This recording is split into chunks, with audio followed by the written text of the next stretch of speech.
Gloria al Señor. Vamos entonces a abrir la palabra del Señor en esta tarde y nos toca estudiar y reflexionar en el capítulo número 4 del Evangelio de Marcos, donde estamos estudiando con la ayuda del Señor versículo a versículo. Y puede abrir la Biblia entonces en el Evangelio de Marcos, el capítulo número 4. Y ahí vamos a leer los versículos que nos conciernen en este día. Capítulo 4, versículo número 30. Decía también: ¿a qué haremos semejante el reino de Dios, o con qué parábola la compararemos? Es como el grano de mostaza, que cuando se siembra en tierra es la más pequeña de todas las semillas que hay en la tierra. Pero después de sembrado crece y se hace la mayor de todas las hortalizas, y echa grandes ramas, de tal manera que las aves del cielo pueden morar bajo su sombra. Con muchas parábolas como estas les hablaba la palabra conforme a lo que podían oír, y sin parábolas no les hablaba, aunque a sus discípulos en particular les declaraba todo. Amén. Hasta ahí dejamos la lectura, hermanos. Y enlazando quizás con lo que estuvimos hablando la semana pasada, empezamos diciendo que el reino de Dios en estas parábolas, o quizás en la parábola de los 4 caminos, o la parábola del sembrador, veíamos cierta debilidad en la semilla y cierta debilidad en torno al ministerio del Señor. Muchos se resistían a creer. Estuvo en Nazaret y sanó muy poca persona, muy poca gente fue sanada por causa de la incredulidad. Vimos en el Evangelio de Juan, capítulo 6, en donde el Señor, ahí dice el Evangelio que muchas personas lo dejaron de seguir. E incluso el Señor les pregunta a sus discípulos: si ustedes también quieren irse, se pueden ir. Entonces parecía que no llenaba las expectativas que tenía que llenar este reino de Dios que traía Jesús, el Hijo de Dios, según los ojos de los judíos. Y pudiéramos entenderlo por el mismo hecho de que ellos conocían las escrituras del Antiguo Testamento. Y ellos sabían que el Hijo de Dios que tenía que venir a esta tierra, o el Mesías que tenía que venir, era un poderoso que establecería a Israel como cabeza de naciones, y que traería la paz, y que ya no habrían enemigo alrededor de Israel, y que todo sería paz en su santo nombre y en su santo monte. Y que cuando el Mesías vendría, pues se derretirían las montañas, se oscurecería el sol, lo dice el mismo Señor, se oscurecería el sol, la luna se pondría roja, y los poderes de los cielos se conmoverían, y entonces aparecería el glorioso Mesías que Israel tanto esperaba. El problema de esto es que Israel, o los judíos, lo voy a decir de esta manera, el problema es que Jesús viene a presentar su reino de una manera bastante débil ante los ojos de los hombres. Repito, la semilla podía ser comida por aves, la semilla podía ser morir ahogada, la semilla podía haberse quemado con el sol. Entonces hay resistencia a este Mesías, y como que los discípulos pareciera que tenían cierta duda, o sea, no tenían claridad de cómo el Hijo de Dios iba, o cuál realmente, o si realmente Él era el Hijo de Dios. Ya le digo, por el contexto en el cual se encontraba Jesús y los discípulos, que habían oído hablar de las gloriosas historias del pasado y cómo Dios volvería otra vez a hacer cosas grandes en medio de su pueblo, trayendo a su Mesías. Y eso lo vimos la semana pasada, o sea, ya hace 2 domingos, estoy un poco perdido los domingos, pero entonces habíamos dicho esto. Y en la última parábola, entonces viene el Señor, ahí está, viene el Señor y empieza a hablar en parábolas, a explicar que el reino de Dios es poderoso, que aparentemente es débil, pero que el reino de Dios es poderoso. Eso lo vimos en la última ocasión. Ahora, el reino de Dios es poderoso.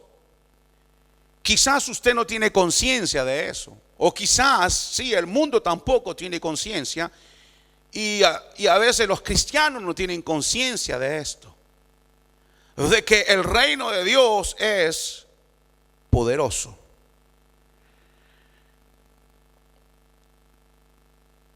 Pero hay alguien que sí sabe que este reino es poderoso. Hay alguien que sí sabe que este reino cuando toma fuerza arrasa con todo. Él lo sabe. Satanás sabe que este reino es poderoso. Siempre desde que el hombre cayó ha obrado en contra de Dios y en contra de la humanidad, siempre. Y no es nuevo que en estos tiempos los demonios se revolcan en el piso, empujan a la gente a hacer el mal. La gente es culpable del mal, pero también son llevados por el espíritu de este mundo, como dice la Escritura, a hacer el mal. Guerras raciales, el negro contra el blanco contra el amarillo. Y todas estas cosas nos muestran, y todo este sacudimiento que hay en el mundo en este momento, nos muestra no solo el mal del hombre, sino que el enemigo de su alma, luchará constantemente para que la semilla del evangelio no germine en su alma. Sabemos que el reino de Dios va a crecer, y ha crecido desde los tiempos del Hijo de Dios, cuando Él plantó la semilla. Y el enemigo está muy bien organizado, porque él sabe que si crece el reino de Dios, también su reino se va para abajo. Hay un corito que cantaba el hermano Marino, que decía: diablo, tu reino va hacia abajo. No sé si lo han escuchado alguna vez. Diablo, tu reino va hacia abajo. Y él no quiere eso. Y al no querer eso, entonces por ello pone esfuerzo para que el reino de Dios no crezca, para que la iglesia viva una vida espiritual apática e indiferente, con tal de no sembrar la semilla que va a contrarrestar el reino de Satanás, el reino de las tinieblas. El sembrador siembra la palabra, ya lo vimos, y al instante, ¿qué pasa? ¿Se acuerdan? La primera sembrada, ¿qué pasa? Vienen las aves del cielo y se comen al que se quedó dormido en el culto. Se comen la semilla que plantó el sembrador. ¿Y quién? Jesús dice, ¿quiénes eran esas aves?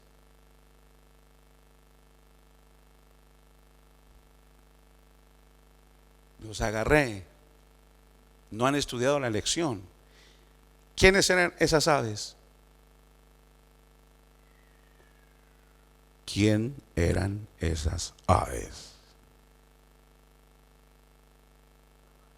Satanás. Satanás.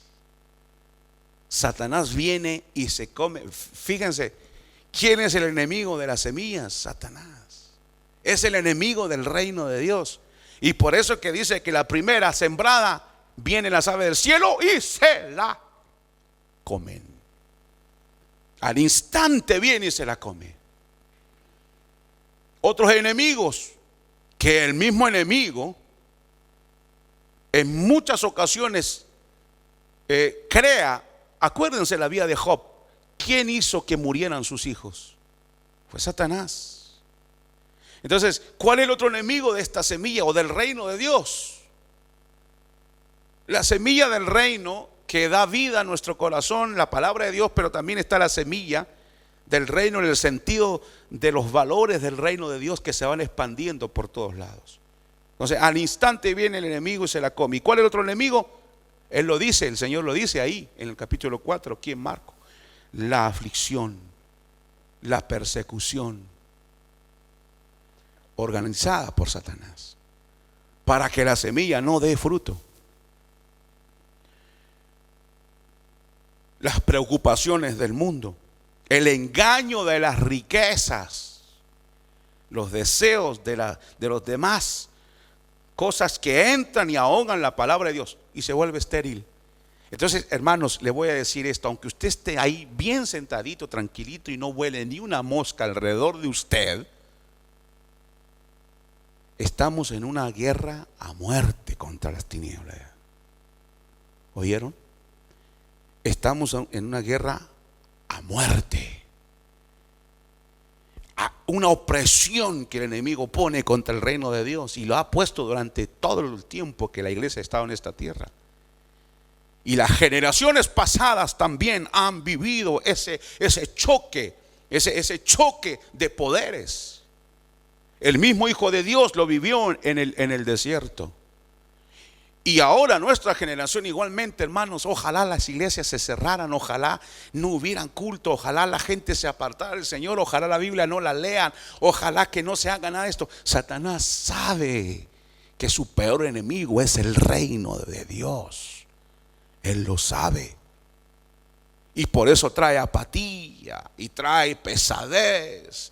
Y cuando usted se sienta a ver la televisión no le da sueño, pero cuando abre la Biblia, ahí sí le vienen todos los sueños del mundo.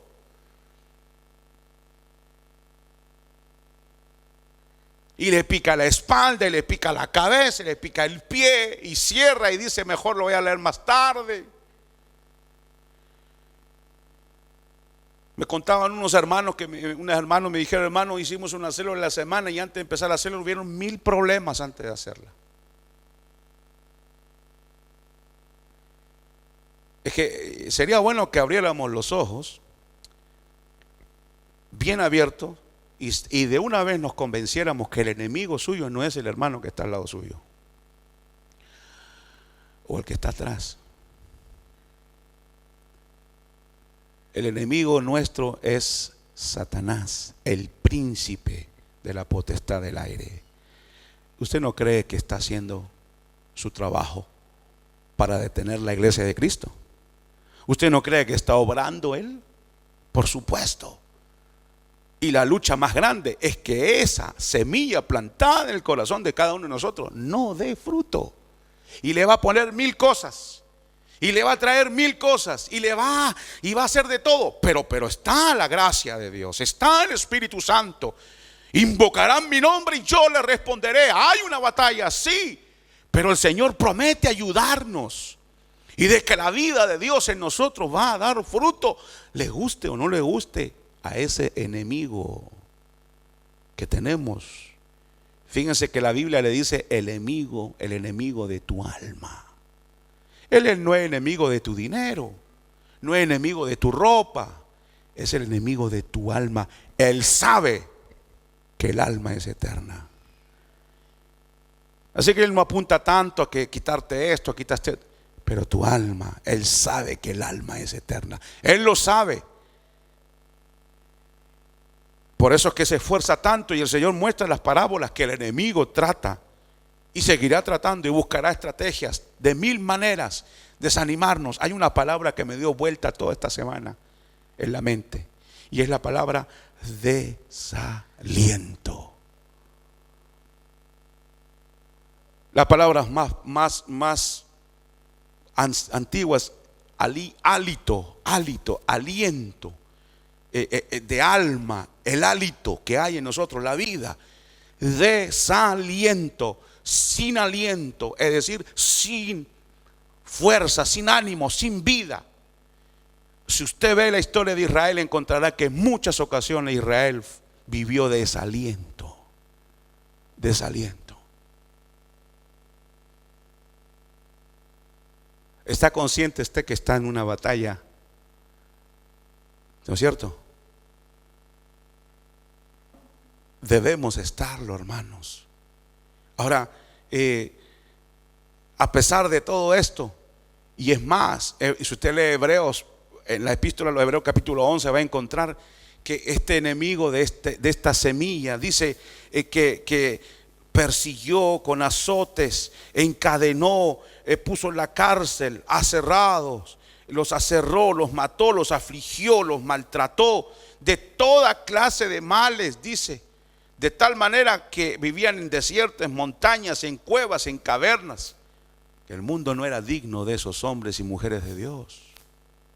Pero ¿por qué sufrieron tanto?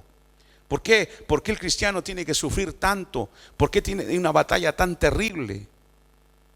Volvemos a lo mismo, porque usted, o debiera usted entender, hermano, o debiéramos entender el valor de su alma. Y Satanás no va a permitir que usted camine libre y tranquilamente en la senda de la vida. No lo va a permitir. No lo va a permitir. Entonces nosotros, al igual que estos hombres que vivieron de esta manera, en Hebreos 11 lo encuentra usted, 11:36, ahí está esa lista.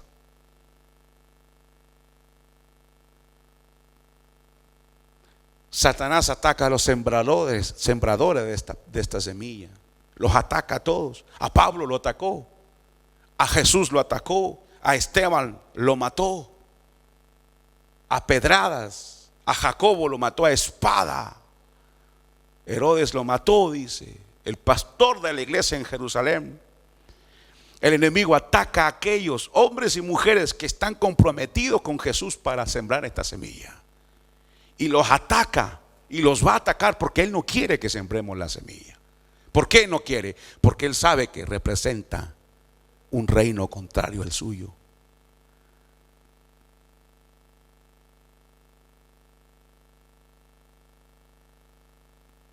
Por eso lo ataca tanto.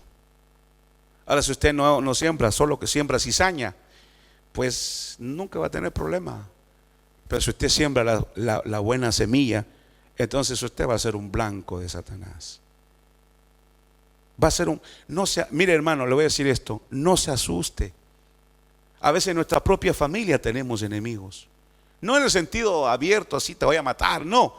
Pero ahí está como Dalila y Sansón. Dime tu secreto, ¿cuál es el secreto de tu fuerza? Si hicieres esto, no era eso. Entonces dime, y ahí estaba como gotita, hasta que lo cansó a Sansón y le dijo: este es mi secreto, córtame el pelo y verás que se acabó mi fuerza. Así es el enemigo, está ahí con cositas pequeñas a veces, o discursos o cosas que apelan al desaliento, que apelan a que nuestra alma se desaliente. ¿Por qué? Porque nadie más aparte de la iglesia de Cristo es la que tiene la capacidad de sembrar la semilla de vida. ¿Me están escuchando, hermanos? ¿O ya los durmió? No. Ese es el punto. No nos asustemos que vengan mil cosas. Yo recuerdo un hermano iba a ser líder de célula y entonces el hermano dice: hermano, he sido atacado esta semana, y yo me sorprendí que él estuviera sorprendido. ¿Y por qué te sorprendes, hermano? No, es que mire, yo antes, una vez me recuerdo uno que me dijo: yo antes de ser cristiano no tenía tanto problema como ahora. Así como quejándose conmigo. Pero es que no te han dicho que estás en una milicia. No te han dicho que el enemigo te va a atacar hasta por los sueños. Te va a poner a las jovencitas, les va a poner un joven con ojos azules, alto, 1,90 m, así como yo, para engañarles. Y le va a cantar cánticos al corazón como a las sirenas.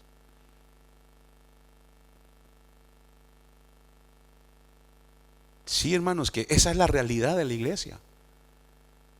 Y los que no se dieron cuenta de eso no están. Fueron arrastrados por la iniquidad de este mundo. Yo no estoy para juzgar a nadie, solo es la constatación de que cuando uno se duerme o no tiene conciencia de dónde está, es como el soldado que sale a fumar en el frente de batalla, a darse una vuelta, quiero relajarme un poco, y ahí sale al frente a donde están peleando y lo agarran y le dicen, oye, ¿qué haces ahí si ahí están todas las balas? Inconsciente, no se da cuenta que es una batalla. Y Satanás se ha empecinado en esto, él lo sabe. Yo en la mañana cuando estábamos adorando al Señor, yo sentía literalmente la opresión diabólica. Estuve a punto de entregarle una palabra a la iglesia, pero no se dio la ocasión, de que el enemigo está con furia. Quisiera detener la sembradera o el sembrar esta semilla gloriosa. Y si estamos de pie ahora, es porque su misericordia nos ha guardado. Amén, hermanos. Pero estemos alertas. Y todos estos hombres de Dios fueron atacados y golpeados y de mil maneras para que la semilla no siga siendo plantada. Habiendo hecho la introducción, ahora entrémosle al primero, al verso 30. También decía, ¿a qué compararemos el reino de Dios o con qué parábola la describiremos? Era preciosa la manera de enseñar del Señor, porque bueno, aquí está bien escrito en español y todo esto, pero en realidad ahí, si fuéramos al texto original que han tenido ciertas variaciones, no en su totalidad, pero ciertas variaciones, y usted puede leer esta parábola en Lucas y en Mateo y encontrará que hay variantes, hay diferencias. Marcos la hizo de manera muy sencilla. Incluso cuando habla del árbol que crece, no usa la palabra árbol, usa una especie de matorral. Aunque Mateo y Lucas usan la palabra árbol, crece como un árbol, Marcos se queda en la sencillez. Pero Mateo y Lucas no quisieron seguir a Marcos, sino que ellos fueron un poco más allá y dijeron que esa mostaza se volvía un árbol. Pero es que ninguna mostaza, un grano de mostaza se vuelve árbol. Pero vamos a ver, ¿a qué compararemos el reino de Dios o con qué parábola la describiremos? Entonces ahí lo que está diciendo literalmente es como que si el Señor estuviera frente a ustedes aquí ahora y los mira a ustedes que están ahí tratando de entender el reino de Dios, y el Señor es así. ¿Con qué puedo explicarles para que entiendan? Eso es lo que dice el versículo 30. ¿Con qué puedo comparar el reino de Dios para que esta gente entienda? El énfasis es para despertar a los que están durmiendo. ¿Con qué puedo? ¿Ha visto usted cuando un niño le hace pregunta a papá, ¿y cómo es esto? Y usted busca la manera de explicarle con su lenguaje. Igual nosotros, igual el Hijo de Dios aquí. ¿A qué compararé para que me entienda esta gente el reino de Dios? El verso 31. Y entonces encuentra el Señor una manera y dice esto: es como un grano de mostaza, el cual cuando se siembra en la tierra, aunque es más pequeño que todas las semillas que hay en la tierra, hasta ahí nomás. Quiero aclarar algo, y es de que la semilla de mostaza no es la más pequeña que hay en la tierra. Hay otras que son más pequeñas. Entonces han habido algunos aquí que han dicho que el Señor dice, si Jesús hubiera sido el creador, que raro, cómo Él no sabe explicar lo que Él mismo creó.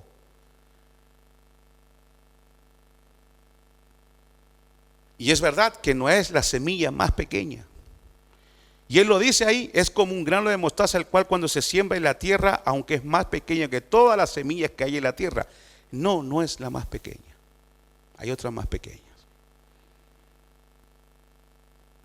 Pero la idea aquí no es que el Señor estaba dando cursos de botánica. Lo que el Señor estaba tratando de enseñarle a ellos era de manera proverbial, es decir, una especie de proverbio. Pero en ninguna manera el Señor está dando aquí clases de botánica. Ahora, el Señor dice, ¿de qué manera voy a comparar esta semilla? Y entonces Él dice, miren, el reino, ¿de qué manera? Y entonces dice, miren, el reino de Dios es como una semilla de mostaza. Semilla de mostaza, hermano, es la cabeza de un alfiler. ¿Han visto cómo es de pequeñito? Entonces, es insignificante, es muy pequeño. Entonces, porque a estas parábolas se le han llamado parábolas de contraste, es decir, parábolas en que, voy a hacer como el Señor, ¿cómo le explico para que me entiendan? Es decir, de contraste en este sentido. ¿Se acuerdan ustedes cuando Pablo dice, el Señor vendrá en un abrir y cerrar de ojos? ¿Se acuerdan? ¿Dónde está eso? Ya van 2 ceros. ¿Dónde está eso? En la Biblia, en Tesalonicenses. Dice, en un abrir y cerrar de ojos. Entonces, Pablo hizo lo mismo. ¿De qué manera puedo explicarle a la iglesia que la venida de Cristo será tan rápido que será en un abrir y cerrar de ojos? O sea, ¿de qué manera? Y él dice, en un abrir y cerrar de ojos, así de rápido. Él no podía hablar de la velocidad de la luz y todo, porque él en ese tiempo no había ese conocimiento. Entonces él buscó la manera que entendiera en un abrir y cerrar de ojos. Entonces cuando la gente leyó eso, qué rápido, qué rápido. Es decir, si estamos aquí nosotros y de repente el Señor viene, un abrir y cerrar de ojos, se fueron, y los que estaban durmiendo en el culto seguirán durmiendo aquí, pero los otros se fueron y usted va a cerrar los ojos y de repente abre y no hay nadie. ¿Qué pasó? Algo así, ¿entendió? Sí, entonces la idea es esa. Entonces aquí el Señor lo que dice es, miren, ¿cómo puedo comparar el reino de Dios? El reino de Dios es tan pequeño, tan insignificante, algo que ni siquiera se puede ver a menos que lo busques entre la mano y lo puedas encontrar. Es tan pequeño, insignificante.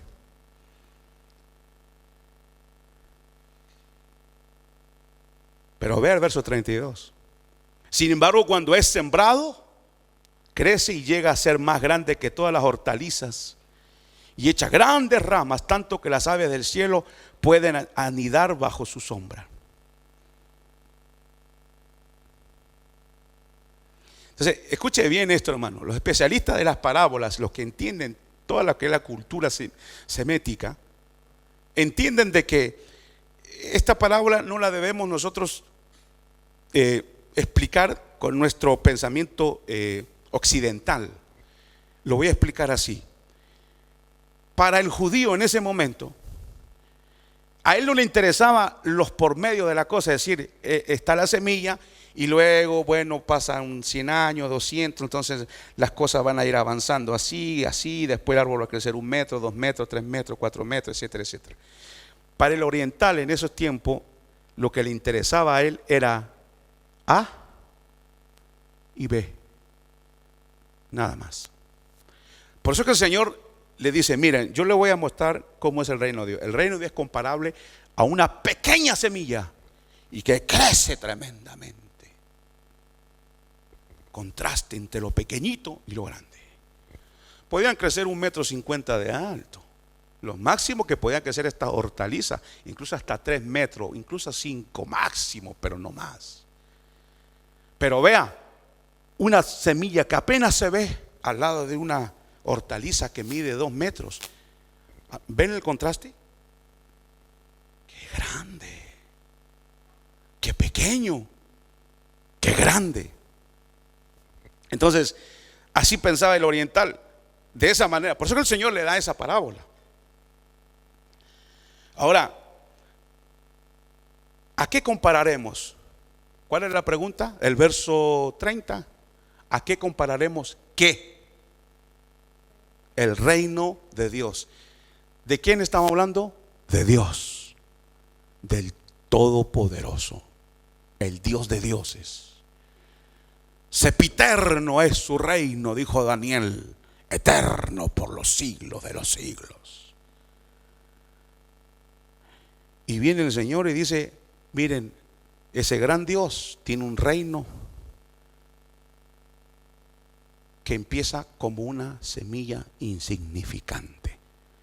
Entonces ahí está el problema. Entonces no sé si al Señor lo habrán mirado de lado y decir: estamos hablando de Elohim, estamos hablando del Todopoderoso. Nos está explicando que el reino de Él va a ser así, que el Todopoderoso va a empezar su reino en esta tierra como una semilla de mostaza, algo insignificante.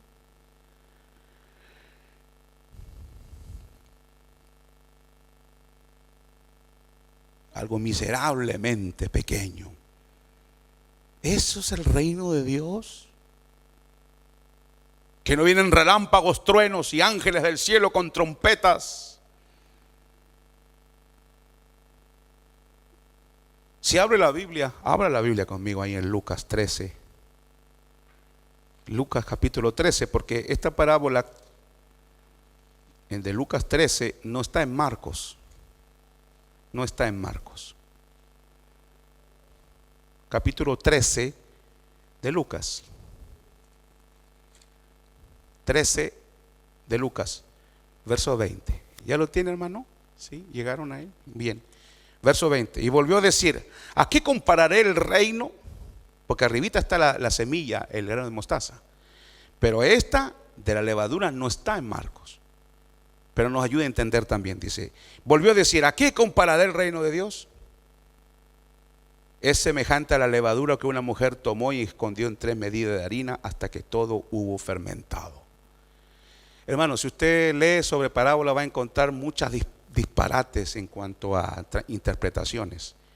Incluso hay Biblias, que no voy a decir el nombre, pero hay Biblias que tienen que en esta parábola aquí dicen que la mujer representa el mal. Aquí. Entonces que ella es la que, el mal que esconde levadura, que es contaminación doctrinal, y leuda toda la masa, que es la iglesia de Cristo. No está en acorde al tenor de todas las otras parábolas. Pero ¿qué quiere decir aquí? Muy sencillo. Y volvió a decir: compararé el reino de Dios, es semejante a la levadura que una mujer tomó y escondió en 3 medidas de harina hasta que todo hubo leudado. 3 medidas, las mismas 3 medidas que usó Abraham cuando mandó a Sara a hacer pan al Señor en Génesis 18. Siempre 3. Pero una medida eran 13 kilos. 3 medidas, ¿cuánto es? 39 kilos, es mucho. Era para hacer de comer a unas 100 personas de pan. 39, 40 kilos de harina. Entonces, el Señor dice, otra vez, me están escuchando, ¿no es cierto? Entonces, otra vez, parábola de contraste. Miren, ven, la levadura es un polvito medio blanco es, ¿no? Sí, medio blanco. Se le echa un poquitito a 3 medidas de harina, que son como 40 kilos, y ahí lo dejas. ¿Y qué dice? En unas horas fermenta y no se ve. Entonces él ve mucha harina y poquita levadura. Hace un efecto en la totalidad. Eso es todo lo que hay que encontrar en la parábola, hermano. De contraste, pequeño y no tan solo pequeño y grande, sino pequeño y el tremendo efecto de tan poquito dentro de tanto. El tremendo efecto. ¿Está bien? Bien, volvamos a Marcos ahora. Qué bueno que no nos dejen dormir en el culto. Está bien. Está bien. Capítulo número 4, exactamente. Ninguna ama de casa usaba tanta harina, pero en realidad lo que estaba mostrando el Señor aquí es cuán grande y cuán tremendo va a ser el reino de Dios. Y yo pensaba en esto cuando estábamos cantando: cuán grande eres, cuán grande es Él. Pensaba en esto, la manifestación gloriosa que será y que ha sido la historia de la iglesia. Ahora, Jesús quiere disipar las dudas de todo el contexto donde estaba viviendo. Y es más, oigan bien, si el Señor permite, veremos en la próxima ocasión la tormenta. ¿Cómo va a haber tormenta si está Jesús con ellos? Habían dudas, ¿cómo es este reino? Entonces el Señor le dice: mire, este reino, aunque tiene de apariencias pequeñas, chiquito, muy pequeñito, va a crecer y crecer y crecer. Y aunque, escuche esto, nuestro líder fue carpintero. Nuestro líder nació en un pesebre. Estuvo en un pesebre, es decir, donde se tomaba agua a los animales, en un establo. ¿Qué más sencillez puede haber? En Nazaret, en un lugar donde la gente no sabía leer, donde había mucha pobreza, donde desde Jerusalén se burlaban de los galileos porque no sabían hablar bien. Y los primeros representantes de este gran reino que este Mesías trae son 12 discípulos. Algunos son pescadores, otro ladrón como Mateo, y otro Judas, y un revolucionario, Simón el Celote. Esto es demasiado ordinario, demasiado pequeño, demasiado débil. Entonces la gente decía: bueno, ¿de qué reino nos estás hablando?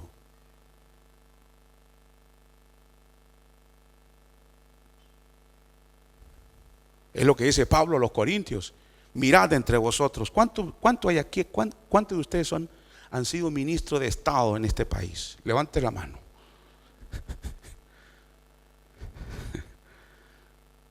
¿Cuántos de ustedes tienen, no sé, algún título de matemáticas de Oxford, doctorado en ciencias profundas que solo usted conoce? Y no significa que no haya, hay, gracias a Dios que hay.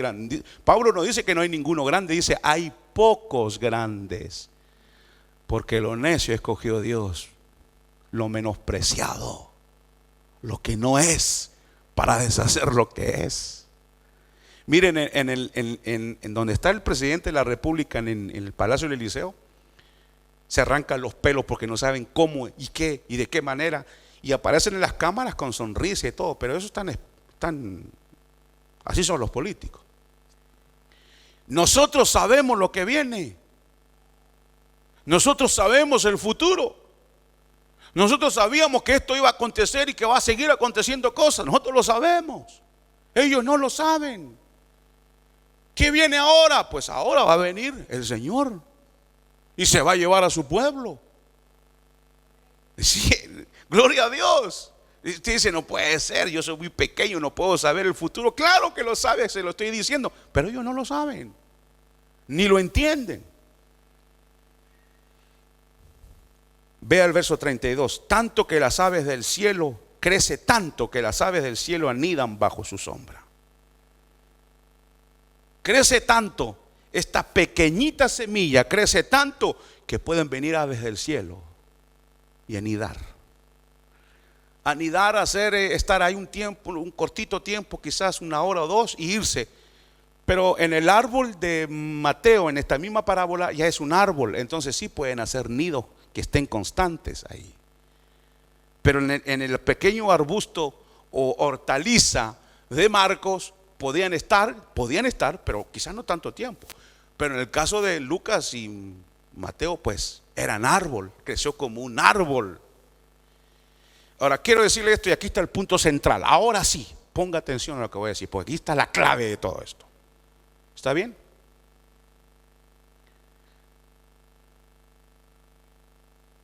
Si usted quiere anotarlo en su casa, pero si usted puede leer en su casa Daniel 4, usted va a encontrar ahí que Nabucodonosor tuvo un sueño con un árbol grande que llegaba hasta el cielo. Y ese árbol, le dijo Daniel, eres tú. Y luego le dice, y las aves del cielo que vienen y anidan y duermen ahí y están cobijadas bajo ese árbol, son esas naciones que son tu reino.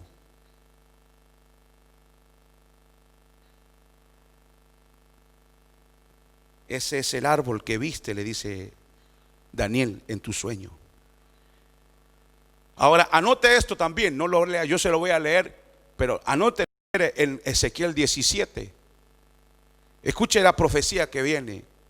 Ezequiel 17:22. El Señor dice: cortaré el retoño de la copa del cedro. Ustedes saben los cedros cómo son de grandes y hermosos.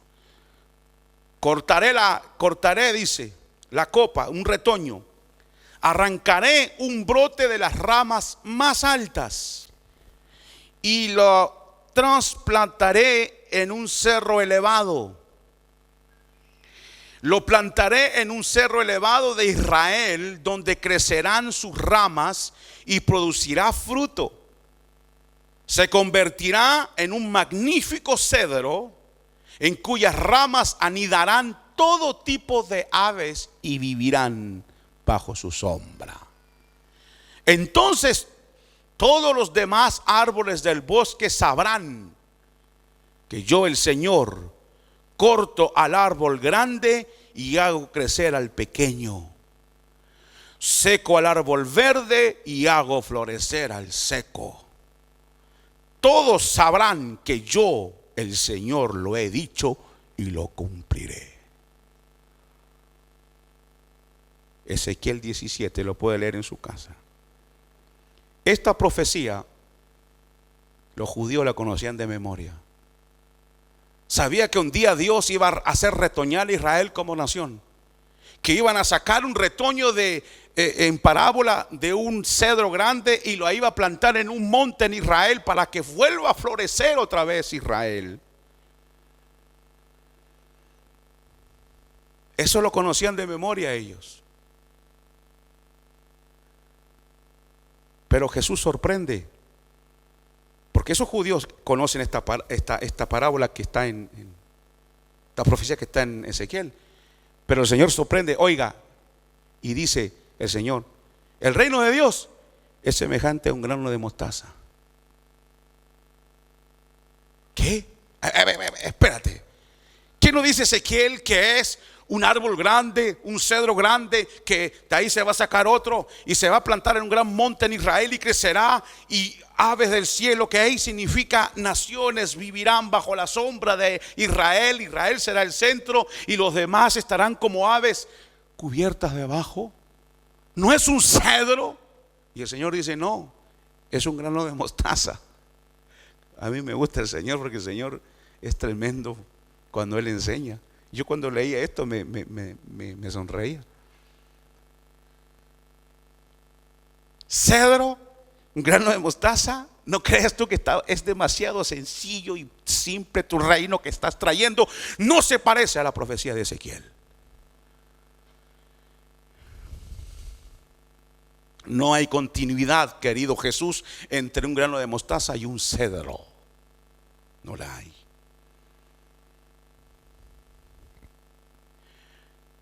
Y ahí mismo dice que será plantado en un cerro en Israel. ¿Me están escuchando, no?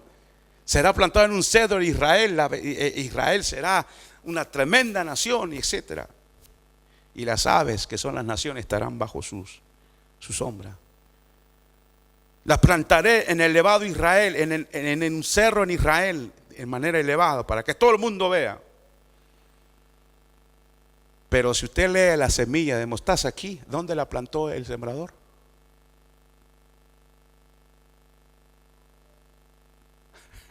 Por eso la Biblia hay que leerla, la Biblia hay que leerla con atención. ¿A dónde la plantó? En la tierra. Señor, dos cosas. Uno, no es un cedro, es un granito de mostaza, pequeñito. Dos, no va a ser sembrada en la tierra, va a ser sembrada en un monte en Israel para que todo el mundo lo vea. El Señor dice: no, el reino de Dios no va a empezar así. ¿Cómo?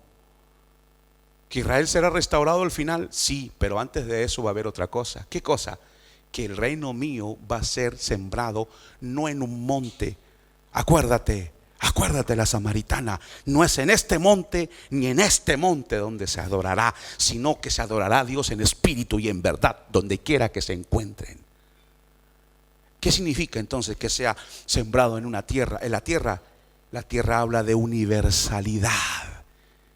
Este reino será plantado en toda la tierra. Abraham, sí, Señor, en ti serán benditas todas las naciones de la tierra, todas las familias de la tierra.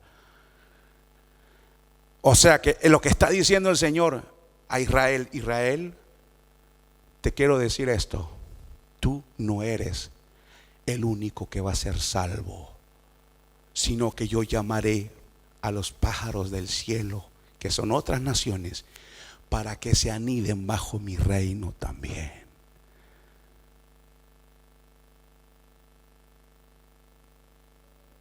Por eso que Israel, cuando escuchaba las palabras del Señor, se sentía mal, porque ellos decían: Dios es el Dios de Israel y de ninguna otra nación.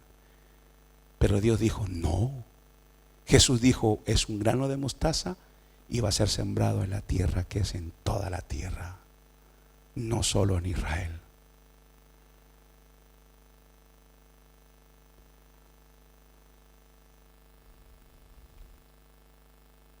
Y cuando fructifique, cuando crezca, va a superar todo. Jesús los está poniendo en una situación difícil con esta parábola. El reino va a empezar de manera sencilla, ni siquiera perceptible a los ojos, pero va a crecer. Tanto, verso 32, que las aves del cielo van a poder anidar bajo su sombra. Las aves del cielo que anidan son las naciones. ¿Israel vas a ser restaurado como un cedro en un monte? Sí. Pero antes de eso, voy a plantar una semilla para atraer a multitudes, para que me adoren a mí como el hijo de David, como el rey de reyes, junto a Israel, en mi santo monte. Todavía no ha llegado la hora, Israel como nación, todavía no. Ahora es el tiempo, ¿se acuerdan de Pablo a los romanos? De la gentilidad, de los que no son judíos, de los gentiles. Vengan, peruanos, colombianos, ecuatorianos, hasta chilenos quiere salvar el Señor.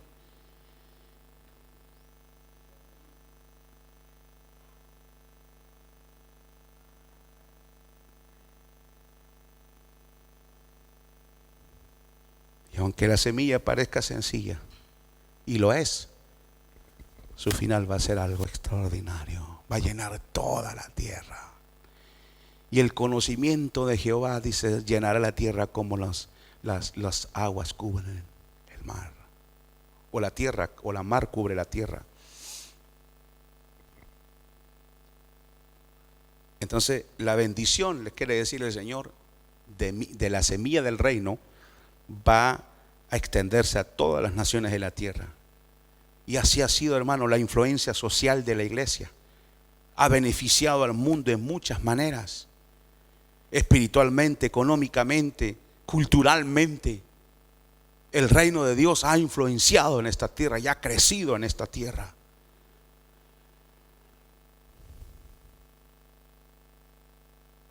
Y por eso ya termino y vamos a concluir. Esta parábola va más allá, hasta los tiempos escatológicos, es decir, tiempos proféticos.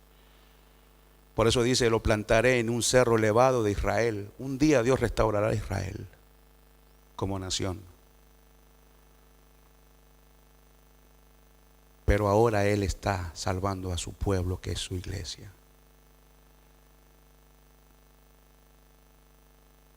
¿Entendieron, hermanos?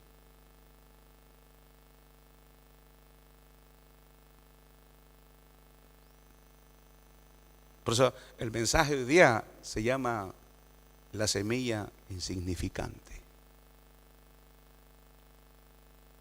Así que yo le voy a decir esto: no crea cuando usted ve, por ejemplo, cosas sofisticadas en la televisión, o ve cosas tan, uno dice, y yo soy un cristianito que todavía cree en un Jesús que murió hace 2000 años atrás, cuando ahora ya estamos en la era espacial, en la era de esto y la era este otro, y esto y este otro.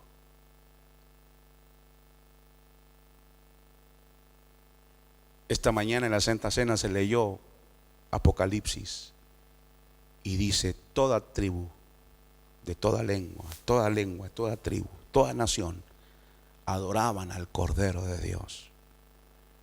Ese es el resultado del reino de Dios finalmente glorioso. Ese es el reino que va a vencer. No va a vencer otro. Los de derecha, ni los de izquierda, ni los del centro, ni los de arriba, ni los de abajo, ni los brujos, ni los satanistas, ni el islam, ni el budista, nadie. Aquí está escrito que el Cordero vencerá. Y que esa semilla de mostaza insignificante va a reinar, o va a tomar dominio del universo entero. Sí. Con muchas parábolas, verso 33, como esta les hablaba, según podían oírla. Y sin parábola no les hablaba, sino que les explicaba todo en privado a sus propios discípulos. Escuchen las palabras de Jesús en Juan 12. Escúchenla. No se muevan, escúchenla. Luego Jesús les dijo: la luz va a estar con ustedes solo un poco de tiempo. Caminen mientras la tienen, y así la oscuridad no los sorprenderá. Pues el que camina en la oscuridad no sabe por dónde va. Mientras que tengan la luz, crean en ella para que se conviertan en hijos de luz. Jesús dijo esto y se fue lejos, escondiéndose de ellos. Aunque Jesús había hecho estos milagros delante de ellos, todavía no creían, pues tenía que cumplirse lo que dijo el profeta Isaías: Señor, ¿quién ha creído nuestro mensaje y a quién le has mostrado el poder de Dios? Por eso la gente no podía creer, pues Isaías también dijo: Dios les encegueció y cerró su mente para que ellos no pudieran ver ni entender, ni tampoco volverse a mí para que yo los sane. Isaías dijo esto porque vio la gloria de Jesús y habló sobre él. No podían entender. Por eso el verso 33 termina en 34. Con muchas parábolas como esta le hablaba, según escuchaba, y sin parábolas no les hablaba. Solo a sus discípulos le explicaba en privado. No le entendían. Por eso Jesús dijo: bienaventurados los que oyen y entienden. La luz está en medio de vosotros. Miren, esta tarde la luz de la palabra se ha iluminado, y hay miles de personas alrededor de nosotros que no se les ha iluminado este día. Ese es el tremendo privilegio que tenemos, hermanos, de estar aquí.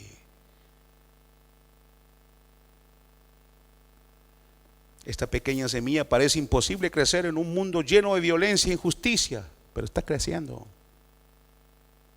Sí, está creciendo.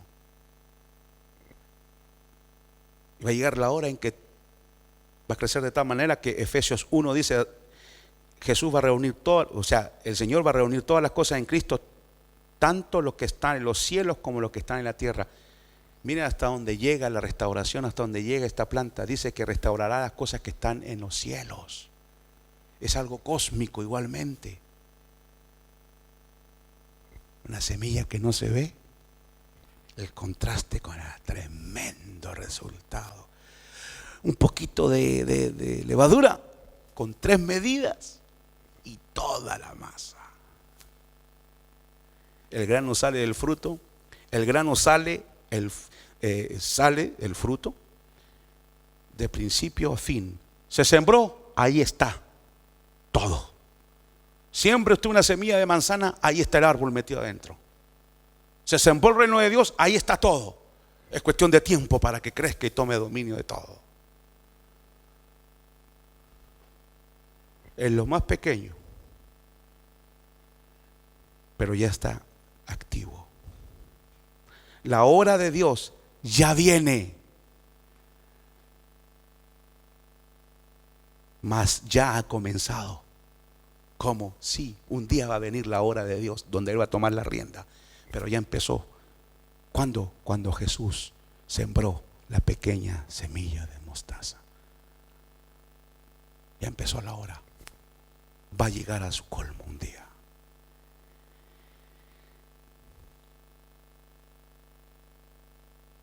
Eso era lo que el Señor quería enseñarles a sus discípulos. Que aunque esto parezca sencillo, ¿han visto las salas del Chateau de Versalles? ¿Lo han visto? No se parece a esto, ¿no? Donde vivía el rey en Francia. Es sencillo. Así como nosotros. Pero aquí está el reino. Y va a crecer. Por allá dicen algunos: hasta la victoria siempre venceremos.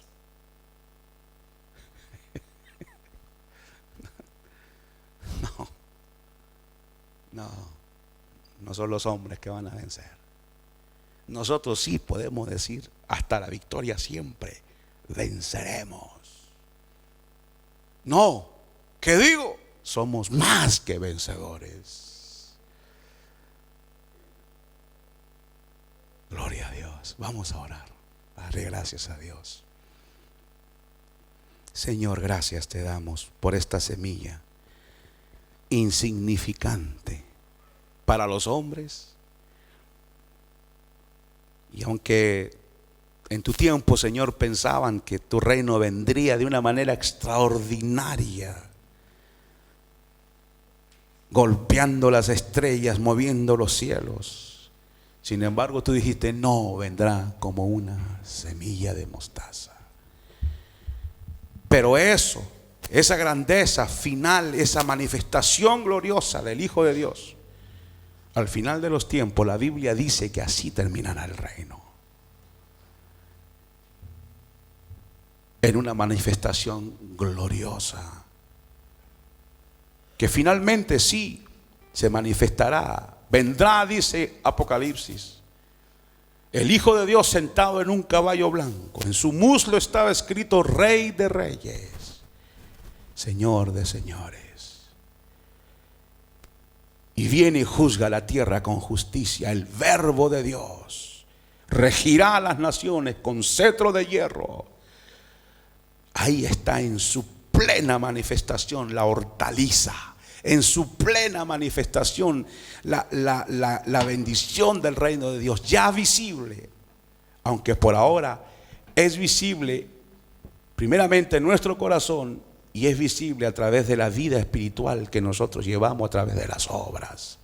Pero un día será visible desde los cielos, se abrirán los cielos y se manifestará en su esplendor glorioso esta semilla que empezó de una manera tan insignificante, pero que es finalmente lo que dominará la tierra y también el cielo. Padre, gracias por esta palabra. Gracias porque no sembraste de una vez ese retoño de cedro para que de una vez Israel te aceptara como Mesías y fuera cabeza de naciones y nosotros perdidos. No fue así, sino que sembraste una semilla, no en el monte de Israel, sino en la tierra, Señor, de nuestros corazones, aquí, en toda parte de esta tierra. Tu semilla fue sembrada y ha sido sembrada a través de los siglos, y ha crecido esta pequeña semilla de mostaza y ha sido refugio para naciones. ha sido refugio para nuestra vida, que caminábamos sin esperanza en esta tierra. Nos hemos cobijado bajo esta hortaliza del Evangelio. Y ahora, Señor, estamos cubiertos. El sol no te fatigará de día, porque estaremos cubiertos con esas hojas grandes de la hortaliza, que es la manifestación de tu gracia y tu reino en nuestra vida. Sí, estamos cubiertos con tu gracia. Gracias porque estamos cobijados.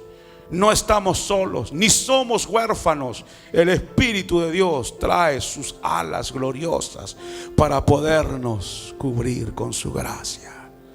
Señor, este mundo va a su pérdida, pero tú nos prometiste: en la casa de mi Padre muchas moradas hay.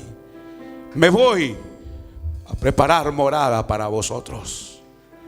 Sí, Señor, este reino triunfará, crecerá y será glorioso.